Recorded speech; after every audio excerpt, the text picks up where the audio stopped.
Hi everybody, I'm Miss Lora and welcome back to another Fresh Look Friday video. Today I'm going to tell you about some books that are brand new to our library that are good for those younger age kids. First, I just want to mention we have lots of cool programs going on here at the library. Even though we can't come in and attend programs here, we have them all virtually. We also have some take and makes, so you can come in each week and get a brand new little kit with all the supplies to do an activity at home.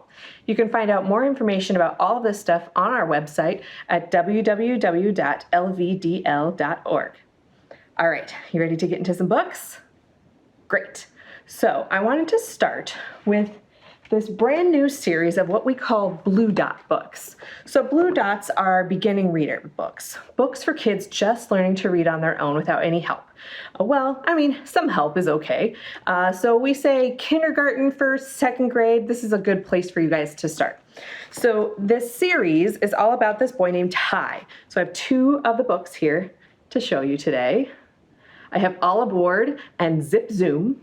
The series is called Ty's Travels, and they're written by Kelly Starling Lyons. They're both really good. If you like things that go or imagination, I would definitely check out these books. I want to talk a little bit more about this one specifically, All Aboard. This was my favorite of the two of them. Ty wants to play anything with his family, but his mom, his dad, his brother, they all have other things to do and they're just too busy. So Ty finds this old cardboard box, and what does he do? Turns it into a train, of course.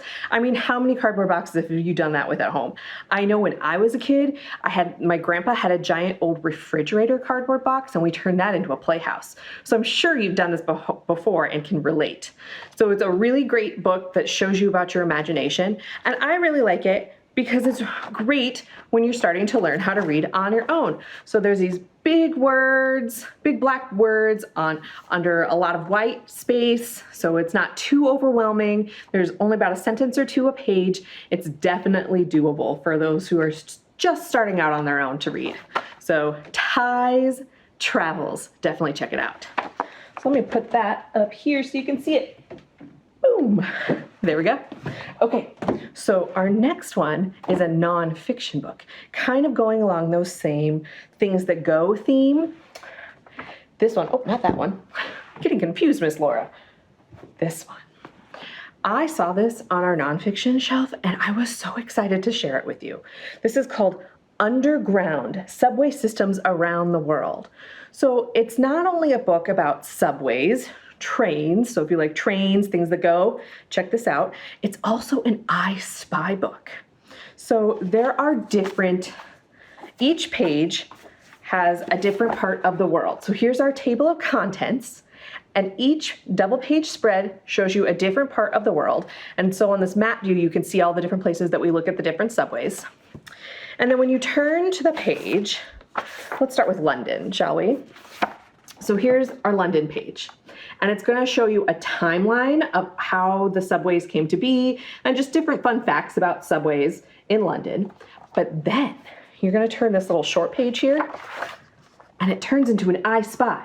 So over here on the side, you can see all the different things that you need to find in this very complicated picture. It's very busy, these trains in London. So each page is like that. It'll take hours and hours to go through, or it can go like that if you just want to read the facts. It's a great book to spend time with, to read in the car maybe, or to just take a break and read one page here and one page there. There's a whole bunch of different ways you can read Underground. All right, now we'll grab this next book. So this one is really cool because it's wordless. So you don't have to know how to read to enjoy this book. All you have to do is look at the pictures and you'll get the story.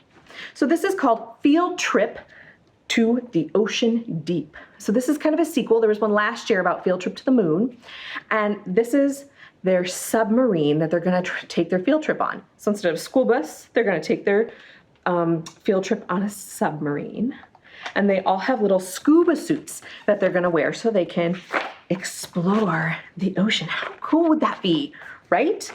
So here you can kind of see They go down deep in the ocean and they get to take pictures and walk around in their scuba suits.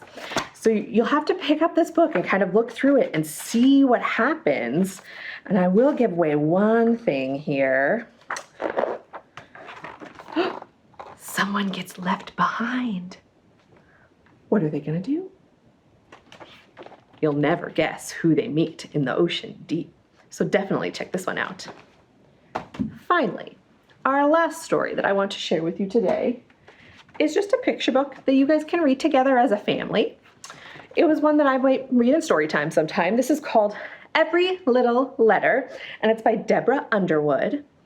And this story is all about how each letter lives in its own little box in this giant field. They do not get along with each other. They do not interact with each other. All the H's live together, all the S's live together, and that's just how it is. Until one day, a little H discovers a hole in the wall. And what's on the other side? A little I. And what do H and I, when you put them together, what do they make? Hi! Okay, but then the trouble arises because they repair that hole in the wall and the letters can't talk to each other again. But the little letters devise a plan and start sneaking out at night to meet each other and form new words. Will they be able to keep doing that, or will they get caught? You'll have to check out Every Little Letter to find out. Well, that's all the books I have for you today. All of these are available for checkout here at the library. Give us a call. We can put them on hold for you, or you can do it yourself with our app or on our website. All right, we'll see you next time. Bye.